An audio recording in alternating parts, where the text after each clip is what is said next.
ಏನೇನ್ ಸಮಸ್ಯೆ ನೀವು ಫೇಸ್ ಮಾಡ್ತಾ ಇದ್ದೀರಿ ಆಂಟಿ ನೀರಿನಿಂದ? ವಾಟ್ರಿಂದ ಏನು ನಾವು ಪಾತ್ರೆ ತೊಳೆಯೋದು, ಬಟ್ಟೆ ವಾಶ್ ಮಾಡಕ್ಕೆ ಅವಕ್ಕೆಲ್ಲ ಕುಡಿಯಕ್ಕೆ ಎಲ್ಲ ಇದೆಯಾ? ಕುಡಿಯಕ್ಕೆ ನಾವು ಕಾಯಿನ್ ತಗೋತೀವಿ ಮಗ. ನೀರೆಲ್ಲ ಬಿಡ್ತಿದಾರ? ಬೋರ್ ನೀರೆಲ್ಲ? ಬೋರಲ್ಲಿ ನೀರು ಅವರು ಓನರು ಹಾಕಿಸ್ತಾರೆ, ಬೋರಲ್ಲಿಂದ ಹೊಡಿಸ್ತಾರೆ. ಅಲ್ಲಿ ನೀರು ಬರ್ತಾ ಇಲ್ಲ. ಅದು ಇವ್ರು ಏನ್ ಮಾಡ್ತಾರೆ, ಇದು ಇದ್ರಲ್ಲಿ ತಾಟರ್ ಹರಿಸ್ತಾರೆ. ಅದ್ ನೀರೇ ಪ್ರಾಬ್ಲಮ್. ಅವ್ರಿಗೆ ಹೇಳಿದಾರೆ ಮಗ, ಅಧ್ಯಸ್ಥರಿಗೆ ಹೇಳಿದಾರೆ, ಈ ಕಡೆ ನೀರ್ ಸರಿಯಾಗಿ ಬರ್ತಾ ಇಲ್ಲ, ನೀರ್ ಬಿಡ್ತಾ ಇಲ್ಲ. ಪಂಚಾಯತಿ ನೀರ್ ಬಿಡ್ತಾರಂತಲ್ಲ, ಅದು ಆ ಕಡೆ ಬರ್ತಾ ಇಲ್ಲ ನೀರು. ಈ ಕಡೆ ಎಲ್ಲ ಬರ್ತಾ ಇರೋದಂತೆ, ಆ ಕಡೆ ಬರ್ತಾ ಇಲ್ಲ ಅಂತ ಪಂಚಾಯತಿ ನೀರು. ಅದಕ್ಕೆ ಅಧ್ಯಕ್ಷರಿಗೆಲ್ಲ ಹೇಳಿದಾರೆ, ಅದ್ ಏನ್ ಮಾಡ್ತಾರೋ ಗೊತ್ತಿಲ್ಲ. ಏನಾದ್ರೂ ಸ್ಟೆಪ್ ಎತ್ತಿದಾರಾ ಇವಾಗ? ಏನು ಎತ್ತಿಲ್ಲ ಮಗ ಇನ್ನು. ಯಾವಾಗ ಹೇಳಿದ್ರಿ ನೀವು? ಇವ್ರು ಆಲೇ ಹೇಳಿನೇನೋ ಒಂದು ತಿಂಗಳು ಆಗಿದೆ. ಒಂದ್ ತಿಂಗಳಾಗೋಯ್ತಾ? ಒಂದ್ ತಿಂಗಳಿನಿಂದ ಏನು ಮಾಡಿಲ್ಲ? ಏನು ಮಾಡಿಲ್ಲ. ಅದು ಕರ್ನಾಟಕ ಒಳಗಡೆ ಇರುವಾಗ ನೀರು ಕಷ್ಟ ಅಂದ್ರೆ ತುಂಬಾ ಕಷ್ಟ ಆಗುತ್ತೆ ಅಲ್ವಾ? ಬೇರೆ ಕಡೆ ಎಲ್ಲ ಸಹಜ ಸಿಗುತ್ತೆ. ಕರ್ನಾಟಕನಲ್ಲಿ ಇಷ್ಟೊಂದು ತೊಂದರೆ ಅಂದ್ರೆ ಆಶ್ಚರ್ಯವಾಗಿದೆ. ಈ ವರ್ಷ ತುಂಬಾ ಏನೋ ನಮ್ಗೆ ಊಟ ದುಡ್ಡು ಅಂತ ಬೇಕಾಗಿಲ್ಲ, ನೀರೊಂದು ವಾಟರ್ ಸ್ವಲ್ಪ ಮಾಡ್ಕೊಡ್ಲೇಬೇಕು. ಏನಂದ್ರೆ ಭವಿಷ್ಯದಲ್ಲಿ ಬಹಳ ಕಷ್ಟ ಆಗತ್ತೆ ನೀರಿಲ್ಲ ಅಂದ್ರೆ.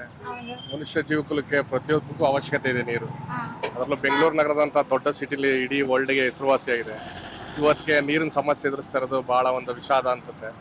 ಜನ ಇದರಿಂದ ಕಲಿಬೇಕಾದ್ದು ಏನಂದ್ರೆ ವಾಟರ್ನ ಯಾವ ರೀತಿ ಸೇವ್ ಮಾಡಬೇಕು ಅನ್ನೋದನ್ನ ಕಲ್ತ್ಕೋಬೇಕು, ಅಗತ್ಯಕ್ಕೆ ತಕ್ಕಷ್ಟು ಬಳಸೋದನ್ನ ಕಲಿಬೇಕು ಅನ್ನೋದು ಅಷ್ಟೇ ಉದ್ದೇಶ. ಏನ್ ರೀಸನ್ ಅನ್ಕೊಂತಿದೀರಾ ಈ ನೀರ್ ಕಡಿಮೆ ಆಗಿರೋದಕ್ಕೆ? ಏನ್ ರೀಸನ್? ಇವತ್ತೆಲ್ಲ ವಾತಾವರಣ ಕಲುಷಿತವಾಗ್ತಾ ಇರೋದು, ಮಳೆ ಸಂಖ್ಯೆ ಕಡಿಮೆ ಆಗ್ತಾ ಇರೋದು. ನಾವು ಚಿಕ್ಕದ್ರಲ್ಲಿದ್ದಾಗ ಮಳೆ ಎಷ್ಟು ಬರ್ತಿತ್ತು ಅಂದ್ರೆ, ಅಯ್ಯೋ ಯಾವಾಗ್ಲೂ ಇದೇ ರೀತಿನ, ಹಿಮಾಲಯದಲ್ಲಿ ಇದೇನ್ ಬರ್ತದೆ ಮಲೆನಾಡು ಆ ರೀತಿ ಅನ್ನೋಂಗಿತ್ತು. ಇವತ್ತೇನಾಗಿದೆ ಅಂದ್ರೆ, ಎಂತ ಮಲೆನಾಡಿಗಿಂತ ಹೆಚ್ಚಾಗಿ ಈ ಮರಳುಗಾಡಲ್ಲೇ ಬರುವಂತ ರಾಜ್ಯಗಳಲ್ಲೂ ಬರ್ದೋ ನೀರು ಕ್ಷಾಮ ಬೇರೆ ಕಡೆ ಎಲ್ಲ ಆಗ್ತಾ ಇದೆ. ಮೇನ್ ರೀಸನ್ ಏನು ಅಂದ್ರೆ, ಮಳೆ ಬರ್ದಿರೋದೇ ಕಾರಣ ಕುಡಿಯೋ ನೀರಿಗೆ. ಪರಿಸರ ಕಲುಷಿತವಾಗ್ತಾ ಇರೋದು. ನಾವು ಮನುಷ್ಯ ಅದ್ರ ಬಗ್ಗೆ ಕ್ರಮ ವಹಿಸ್ಬೇಕು. ಮುಂದೆ ಭವಿಷ್ಯದಲ್ಲಿ ಕುಡಿ ನೀರಿಗೆ ಎಷ್ಟು ಅವಶ್ಯಕತೆ ಇದೆ ಅಂತ ತಿಳಿಯಕ್ಕೋಸ್ಕರ ಪರಿಸರ ಮಾಲಿನ್ಯನ ಕಾಪಾಡಬೇಕು ಅನ್ನೋದೇ ಉದ್ದೇಶ. 4 ದಿವಸ ಆಯ್ತು ಸ್ನಾನ ಮಾಡಿ, ಹಬ್ಬದಲ್ಲಿ ಸ್ನಾನ ಮಾಡಿದ್ದು. ಬೆಳಿಗ್ಗೆಯಿಂದ ನಮ್ಮ ಓನರ್ ಎಲ್ಲ ಇದ್ದಾನೆ, ಅಯ್ಯಪ್ಪ ಮೈಸೂರು ರೋಡಲ್ಲಿ ಬಂದೇ ಇಲ್ಲ ನೀರ್ ಹಾಕಕ್ಕೆ. ನೀರ್ ಬತ್ತಮ್ಮ ಬತ್ತಿನಮ್ಮ ಅಂತಾನೆ. ಆ ಕಾವೇರಿ ನೀರು ವಾರಕ್ಕೊಂದ್ ದಿವಸ ಬಿಡ್ತಾರೆ. ಆವಾಗ ಏನೋ ಒಂದ್ ಅವರ್ ಬಿಡ್ತಾರ, ನಾವು ಹಿಡಿಯಕ್ ಆಗಲ್ಲ. ಇಲ್ಲಿ ಅಂಗಡಿ ಹತ್ರ ಇರ್ತೀವ, ವ್ಯಾಪಾರ ಮಾಡ್ಲಿಲ್ಲ ಅಂದ್ರೆ ನಮ್ಗೆ ಊಟಕ್ಕಿಲ್ಲ. ವ್ಯಾಪಾರ ಮಾಡ್ತಾ ಇರ್ತೀವ, ಅಲ್ಲಿ ಅದೇ ನಿಂತೋಗುತ್ತೆ.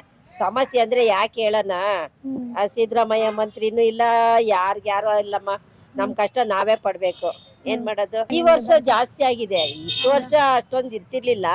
ಈ ವರ್ಷ ಮಳೆ ಬೇರೆ ಇಲ್ಲ, ಕಾವೇರಿ ನೀರು ಸರಿಯಾಗಿ ಬಿಡಲ್ಲ. ಇಲ್ಲಿ ಗೊಟ್ಟಿಗೆರೆಯಲ್ಲಿ CMC ನೀರ್ ಅಂತ ಬಿಡ್ತಾರೆ, ಅದು ಬಿಡ್ತಾ ಇಲ್ಲ.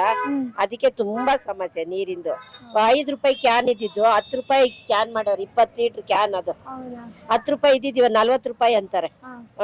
ಒಂದ್ ಕ್ಯಾನ್ ನೀರ್ 40 ರೂಪಾಯಿ ಕೊಟ್ಟು ತಂದು ಕುಡಿಯಕ್ ಆಗುತ್ತ ನಾವು? ಹೇಳಿ ಅಮ್ಮ. ಅಲ್ಲಿಗೂ ದಿನಕ್ಕೆ 5-6 ಕ್ಯಾನ್ ತರ್ತಾನೆ ನಮ್ಮ ಹುಡುಗ, 10 ರೂಪಾಯಿ ನಂಗೆ. ಅವ್ರು ಯಾರ್ದೋ 3 ಬೋರ್ ಇತ್ತು, ಇವಾಗ ಒಂದೇ ಒಂದ್ ಬೋರ್ ಇದೆ, 2 ಬೋರ್ ಫೇಲ್ ಆಗಿದೆ. ಅವ್ರ ಪಾಪ 5 ರೂಪಾಯಿ ಕ್ಯಾನ್ ನಂಗೆ ಹಾಕರಿ ಇಷ್ಟ ದಿನ.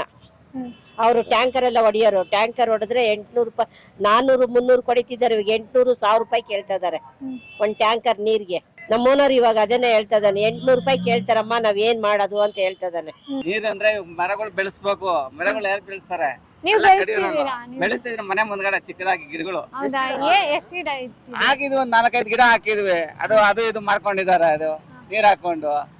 ಅದು ಬಿಟ್ಬಿಟ್ಟು ದೊಡ್ಡದಾಗಿ ಗಿಡಗಳು ಕಡ್ದು ಹಾಕ್ಬಿಟ್ರೆ ತಾನೆ ಅಲ್ಲ ಮಳೆ ಇಲ್ಲಿ ಬರುತ್ತೆ. ಮತ್ತೆ ಅದನ್ನ ನೀರ್ ಮಾರ್ಕೊಂಡ್ ತಿಂತಾ ಇದಾರೆ. ನೀರಲ್ಲಿ ಮಳೆ ಬರುತ್ತಾ ಇದೆ ಅಲ್ವಾ? ಎಲ್ಲಾ ವರ್ಷನೂ ಇಲ್ಲ, ಈ ವರ್ಷ ಮಾತ್ರ 2 ವರ್ಷದಿಂದ ನೀರೇ ಬರ್ತಾ ಇಲ್ಲ.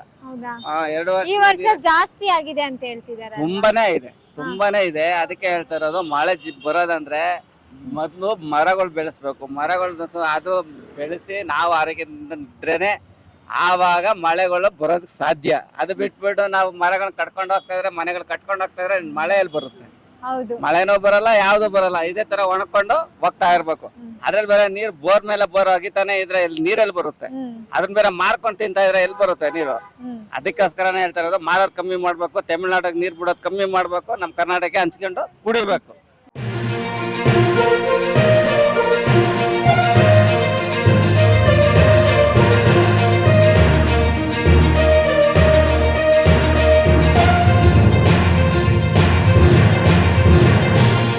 ಸೊ ವಿಡಿಯೋನ ಕೊನೆವರೆಗೂ ನೋಡಿರ್ತೀರಾ ಅಂತ ಅನ್ಕೊಂತಿದೀನಿ. ಇದು ಬೆಂಗಳೂರು ಜನರು ನೀರು ಮತ್ತೆ ಬಿಸಿಲಿನ ಸಮಸ್ಯೆ ಬಗ್ಗೆ ಅವರ ಅಭಿಪ್ರಾಯನ ಅವರು ಶೇರ್ ಮಾಡ್ಕೊಂಡ್ರು.